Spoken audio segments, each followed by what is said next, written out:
Assalamualaikum warahmatullahi wabarakatuh. Perkenalkan, kami dari kelompok 12 yang akan membahas tentang memahami riba dan dampak dari riba. Yang beranggotakan kelompok, saya sendiri Fania Afrila dengan NIM 0102 12 82 12 60 51. Syaira Malia Fatiha dengan NIM 0102 12 82 12 60 44. Pengertian riba. Riba secara bahasa bermakna ziyaduh atau tambahan. Dalam pengertian lain, riba juga berarti tumbuh atau membesar. Sedangkan menurut istilah, riba berarti pengambilan tambahan dari harta pokok atau modal secara batil. Riba dalam ayat Al-Quran ini yaitu setiap penambahan yang diambil tanpa adanya satu transaksi pengganti atau penyeimbang yang dibenarkan syariah. Ada dua jenis barang riba. Yang pertama yaitu emas dan perak, baik itu dalam bentuk uang maupun dalam bentuk lainnya. Yang kedua yaitu bahan makanan pokok seperti beras, gandum, dan jagung, serta bahan makanan tambahan seperti sayur-sayuran dan buah-buahan. Selanjutnya yaitu jenis riba yang terbagi menjadi 4. Yang pertama yaitu riba qard, suatu manfaat atau tingkat kelebihan tertentu yang diisyaratkan terhadap yang berhutang atau muklarib. Yang kedua yaitu riba jahiliyah, artinya hutang dibayar lebih dari pokoknya karena si peminjam tidak mampu membayar hutangnya pada waktu yang ditetapkan. Yang ketiga yaitu riba fad, atau pertukaran antar barang sejenis dengan kadar atau takaran yang berbeda, sedangkan barang yang dipertukarkan itu termasuk dalam jenis barang ribawi. Selanjutnya yaitu riba nasihab, atau penangguhan penyerahan penerimaan jenis barang ribawi yang dipertukarkan dengan jenis barang ribawi lainnya. Riba dalam nasiah muncul karena adanya perbedaan, perubahan, atau penambahan antara yang diserahkan saat ini dengan yang diserahkan kemudian.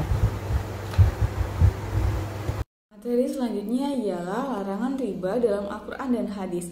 Umat Islam dilarang mengambil riba apapun jenisnya.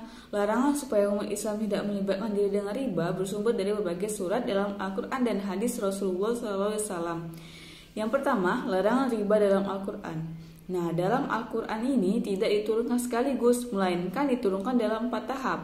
Tahap pertama, menolak anggapan bahwa pinjaman riba yang pada lahirnya seolah-olah menolong mereka yang memerlukan sebagai suatu perbuatan mendekati atau tagarub kepada Allah.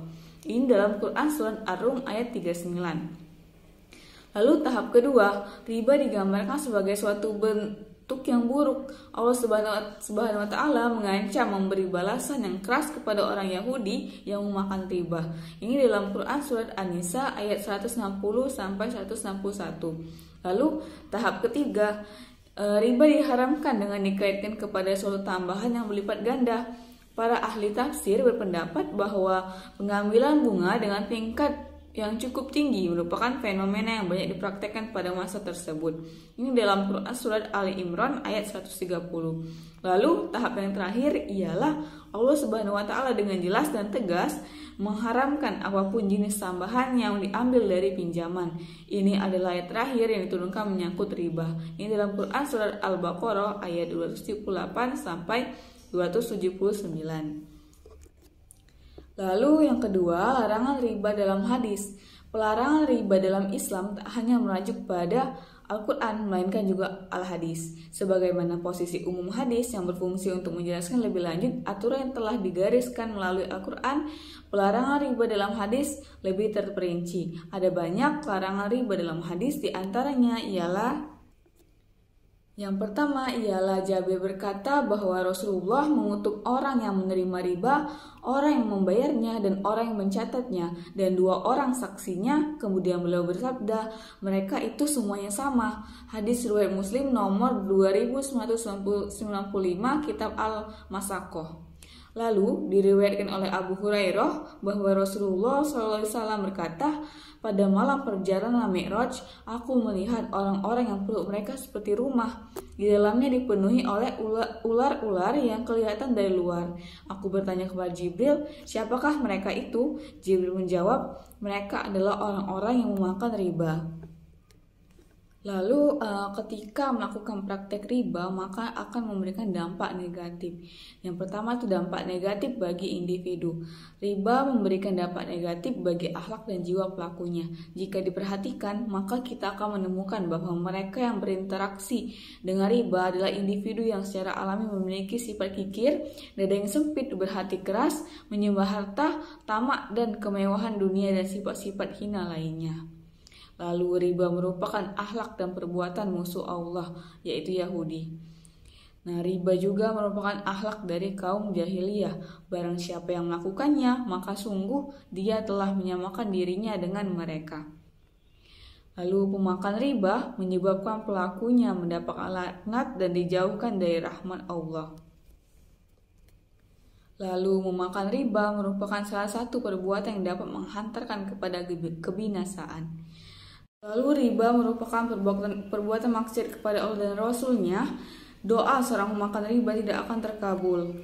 Lalu yang kedua ialah dampak negatif dari praktek riba bagi masyarakat dan perekonomian. Nah, riba menimbulkan permusuhan dan kebencian antara individu masyarakat serta menumbuh kembangkan fitnah dan terputusnya jalinan persaudaraan. Perbuatan riba mengarahkan ekonomi ke arah menyimpang dan hal tersebut mengakibatkan israf atau pemborosan. Riba juga mengakibatkan harta kaum muslimin berada dalam genggaman musuh. Dalam hal ini salah satu musibah terbesar yang menimpa kaum muslimin karena mereka telah menitipkan sebagian besar harta mereka kepada bank-bank ribawi yang letaknya di berbagai negara kafir. Hal ini akan menurunkan dan menghilangkan sifat-sifat ulet dan kerajaan dari kaum muslimin serta membantu kaum kufar atau pelaku riba dalam melemahkan kaum muslimin dan mengambil manfaat dari harta mereka. Maraknya praktek riba sekaligus menunjukkan semakin tinggi gaya hidup konsumtif dan kapitalis di kalangan kaum muslimin. Meningkat tidak sedikit kaum muslim yang terjerat dengan hutang ribawi disebabkan menuruti hawa nafsu mereka untuk mendapatkan kebutuhan yang tidak mendesak. Sekian materi yang dapat kami sampaikan, lebih dan kurang kami mohon maaf kepada Allah, kami mohon ampun. Kami akhiri, wabillahi taufiq wal hidayah, wassalamualaikum warahmatullahi wabarakatuh.